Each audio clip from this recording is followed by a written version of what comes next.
नमस्कार। आज हम बात करने वाले हैं नवल रविकांत के कुछ बहुत ही दिलचस्प विचारों पर। हाँ, खासकर धन और खुशी को लेकर उनके जो सिद्धांत हैं। बिल्कुल। ये सारी जानकारी हमें मिली है द ऑल्मनैक ऑफ नवल रविकांत से। एरिक जॉर्गनसन ने इसे कंपाइल किया है नवल की ट्वीट्स, इंटरव्यूज वगैरह से। सही। और हमारा मकसद है कि इसमें से जो सबसे काम की बातें हैं उनको आसान भाषा में समझने। चलिए तो शुरू करते हैं। सबसे पहले बात करते हैं धन बनाने के उनके तरीके पर। हाँ, ये काफी अलग है पारंपरिक सोच से। नवल जोर देते हैं कि असली वेल्थ मतलब सच्ची दौलत सैलरी से नहीं बनती, वो बनती है ओनरशिप से, स्वामित्व से। मतलब किसी ऐसी चीज का मालिक होना जो आपके लिए पैसा कमाए। हाँ, जैसे किसी बिजनेस में आपकी इक्विटी हो, आपका हिस्सा, जो तब भी कमा रहा हो जब आप मान लीजिए सो रहे हैं। बिल्कुल। ये वो पुराना मॉडल नहीं है कि आप अपना समय बेच रहे हैं पैसे के लिए। यहाँ बात लिवरेज की आती है। लिवरेज, उसे थोड़ा समझाएंगे। हाँ नवल, 3 तरह के लिवरेज बताते हैं। पहला तो है लेबर, मतलब दूसरों का समय आपके लिए काम करे। ठीक है। दूसरा है कैपिटल, यानी पैसा, पैसा आपके लिए और पैसा बनाए।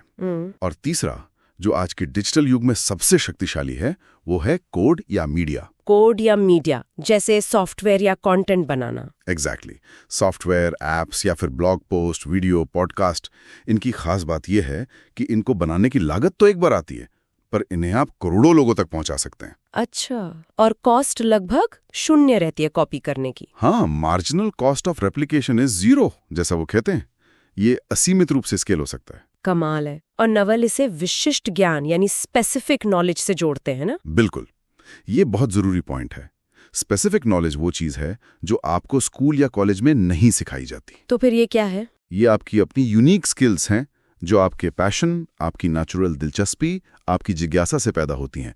कोई ऐसी चीज जो शायद सिर्फ आप ही उस खास तरीके से कर सकते हैं, और जिसे सिखाना या ऑटोमेट करना मुश्किल हो। हाँ बिल्कुल। और यही स्पेसिफिक नॉलेज जब लिवरेज के साथ मिलती है, खासकर कोड मीडिया वाले लिवरेज के साथ, तब आप वेल्थ क्रिएट कर सकते हैं। तो मतलब सिर्फ मेहनत नहीं, सही दिशा में स्मार्ट तरीके से मेहनत। सही कहा, विशिष्ट ज्ञान आपकी नींव है। ठीक है, ये तो हुई धन बनाने की बात।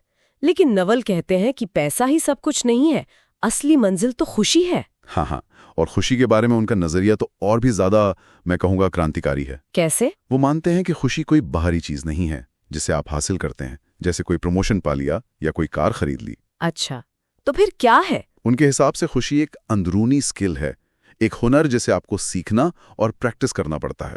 अंदरूनी हुनर? मतलब ये परिस्थितियों पर निर्भर नहीं करती? बहुत हद तक नहीं।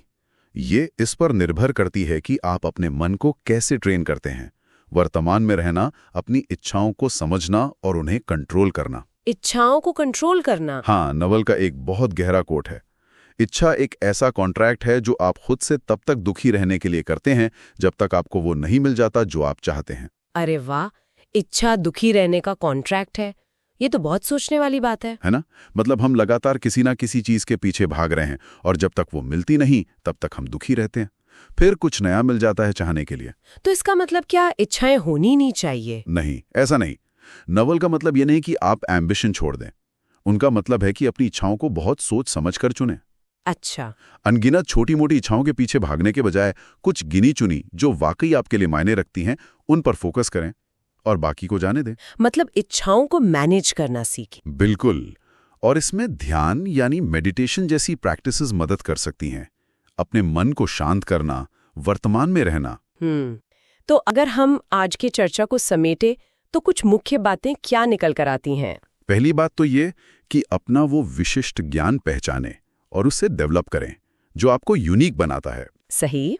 और दूसरा, वेल्थ बनाने के लिए सिर्फ समय बेचने के बजाय ओनरशिप और लेवरेज का इस्तेमाल करें। हाँ, और खासकर कोड या मीडिया वाला लेवरेज जिसमें स्केलिंग की अपार संभावनाएं हैं। और तीसरा, सबसे महत्वपूर्ण पॉइंट, खुशी को लेकर, कि ये कोई बाहरी लक्ष्य नहीं बल्कि एक अंदरूनी स्किल है। बिल्कुल, जिसे इच्छाओं को मैनेज करके और वर्तमान में रहकर डेवलप किया जा सकता है। तो संक्षेप में, धन और खुशी दोनों के लिए सचेत प्रयास और सही मानसिकता चाहिए।